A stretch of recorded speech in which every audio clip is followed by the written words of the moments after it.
Welcome back. As we promised, ladies and gentlemen, we are going to cover the participation of Egypt in the EU's fifth mid-year coordination meeting hosted by Kenya, by Nairobi, as President Abdel Fattah al-Sisi arrived in the Kenyan capital yesterday to participate in the important African summit. To shed more light on this, we are very much delighted to have with us via phone Ambassador Hussein Haridi, former Assistant Foreign Minister. Thank you very much for being with us, sir, and a very good morning. Good morning, ma'am. It's my pleasure. Thank you, sir. Sir, Egypt, we can say it that clear, is back to Africa during the past few years. And of course, we assumed the chairmanship of the African Union in 2019. But even after our presidency ended, we did not leave Africa. We are into our strategic depth in all domains, in all fields. And today, President Abdel Fattah al-Sisi is going to address the African summits. Let's be accurate, not only one summit or not only one session. Tell me, before going into more details, how do you see now the strength of the Egyptian-African relations? Well, first of all, good morning. As a diplomat, it would be difficult for me to say that Egypt is back in Africa. Egypt has never left Africa for the simple reason that we are an African country. We are an African power.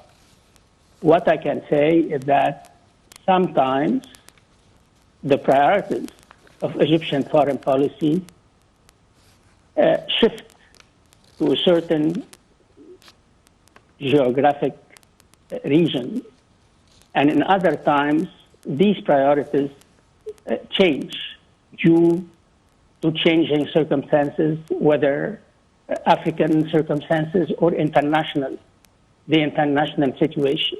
All in all, Africa has always remained an important, or let me put this way, Africa has always played a major part in Egyptian foreign policy. Mm-hmm. And in this context, madam, I analyze during the last 10 years, the emphasis that Egyptian foreign policy has put on Egyptian-African relations. The world is changing. The international system is changing, and so is the Egyptian foreign policy is responsive to these changes. This is the larger context in which I would prefer to discuss Egyptian commitments and Egyptian policies toward Africa. In this framework, I look at the Egyptian participation in the mid-year review summit in Kenya today under this light. Also, we have to take into account that President al-Sisi is participating in this mid-year review conference in the capacity of Egypt being the president of the steering committee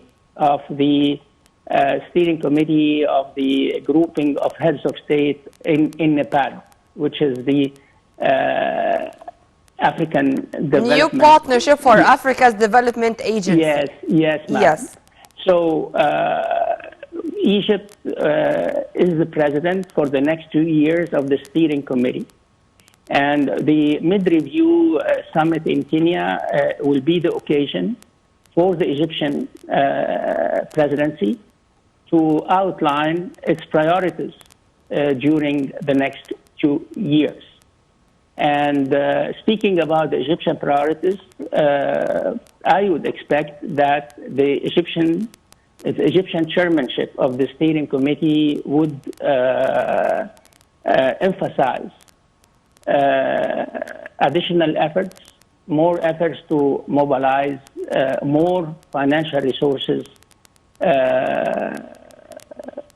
for various African economic plans for the development of the development and modernization. This is exactly of what the I wanted to focus on, I beg Ambassador your pardon? Haridi. If you permit me to now go from the general to the specific regarding achieving or realizing integration among African states for the best interest of all African peoples, and to realize on the ground the goals of the Sustainable Development Agenda 2063.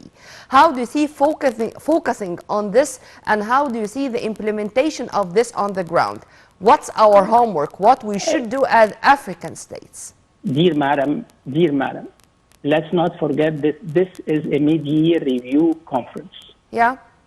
Review conference that the major task before this review conference will be to go over the steps and the measures taken during the last 6 months to move ahead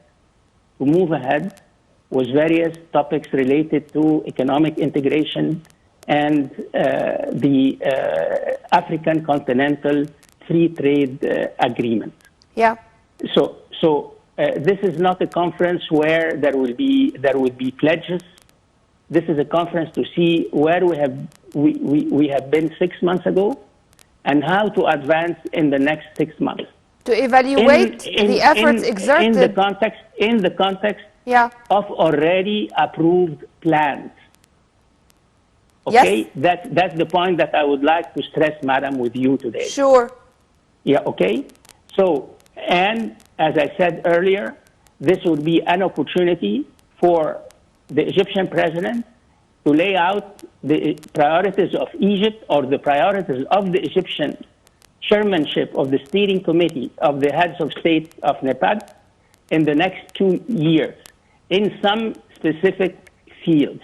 Like I said, mobilization of more financial resources, the modernization of the infrastructure, how to integrate more economic integration among the various African economic groupings. And as a matter of fact, to be more precise, dear madam, this mid-review conference is called officially the mid-review conference of the African Union and of the African economic groupings. So this is the major outline of this review conference, madam. So, for example, would you please correct me if I'm wrong? This is going to include attracting more investments, to include the private sector more, to speak about how we can in the next 6 months attract more private sector, high-profile companies, for example, to invest in Africa in various domains? Well, it's not a question of the next 6 months, madam. It's a question of an overall review of how far Africa is progressing on achieving the objectives already approved within the African Union of the agenda, the implementation of the Agenda 2063. What I would like to stress, madam, we are not going to see, we should not expect to see new plans. No, the plans have already been approved. This is a review conference. The participating countries, including the Egyptian delegation, would come forth with their own evaluation of the progress so far achieved during the 6 months and how to proceed in the next 6 months. On top of that, the Egyptian delegation would put forward the priorities that would guide the Egyptian presidency of the steering committee of the NEPAD organization. Okay, so also the meetings of the AU's fifth mid-year coordination meeting takes place just a few days after Egypt hosted the important summit of Sudan's neighbor to try to put an end to the Sudanese crisis. How do you see the timing or how we can benefit from those two meetings which are taking place only a few days separating them? Well, this is an all-African conference. The summit that you have just kindly referred to, this is a summit that concerns neighboring countries of Sudan. Mm-hmm. They are 7 countries, seven neighboring countries, including Egypt. Mm-hmm. It would be and this review conference has nothing to do, as a conference, has nothing to do with political issues. Let me be clear about that. But what I can say is that during the time frame of this conference, of the summit, the heads of state, the African heads of state, would have an opportunity to discuss on the margin of the conference the situation in Sudan, among other topics, the political topics and security topics that are of major interest to all of Africa. Yeah. Yes, Egypt, as the host country of the summit that we hosted a couple of days ago for the neighboring countries of Sudan, would communicate the decisions taken and adopted and the recommendations and the approach adopted by this summit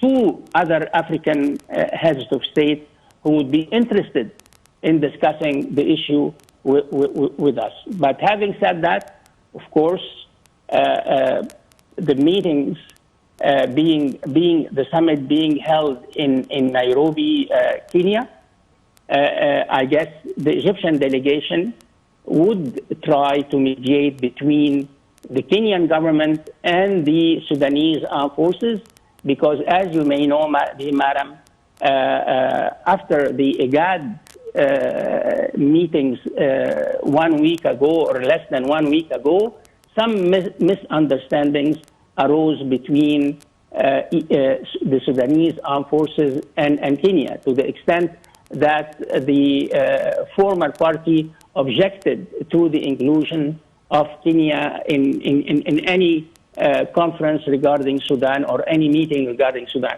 So I would expect, this is my personal expectation, that President Sisi would take, would really profit from his presence in Nairobi, Kenya, to try to work out this misunderstanding between the Kenyan government and the Sudanese side. Sir, also it was said that President Abdel Fattah el-Sisi is going to hold talks on the sidelines of the conference with his Kenyan counterpart, William Ruto. All the time you would find the president keen to have the sidelines diplomacy, if we may call it this way, to tackle ways of boosting bilateral ties, boosting mutual cooperation between Egypt and all our African allies, and here it's with Kenya. If you want to elaborate on that. Well, of course, that would be the first meeting between President el-Sisi and his Kenyan counterpart after his re-election, to the presidency in Kenya. Definitely, not only bilateral relations would be discussed, but also the situation in Sudan and the overall situation in the Horn of Africa.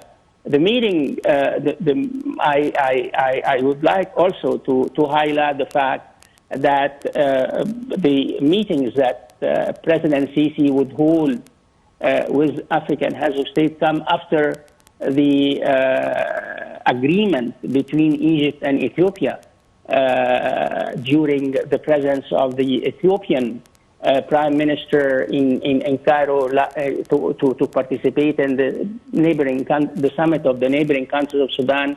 The agreement concerning the Renaissance Dam and the force filling of the dam, and the two countries, Egypt and Kenya, agreeing on launching negotiations in order to iron out the differences between the two countries concerning the filling of the force filling of the dam, and how to take measures to mitigate any negative impact on the resources of Egypt from the Nile waters in this particular period. And fortunately, the two sides agreed that negotiations would have up to 4 months to reach an agreement. So the meetings of President Sisi in Nairobi, aside of course from the core reason why President Sisi is in Nairobi, would really take place under very good omens. Ambassador Hussein Haridi, former Assistant Foreign Minister, thank you very much for your input, sir, and have a very good day. Right after the short break, we are going to return back with more, so stay tuned.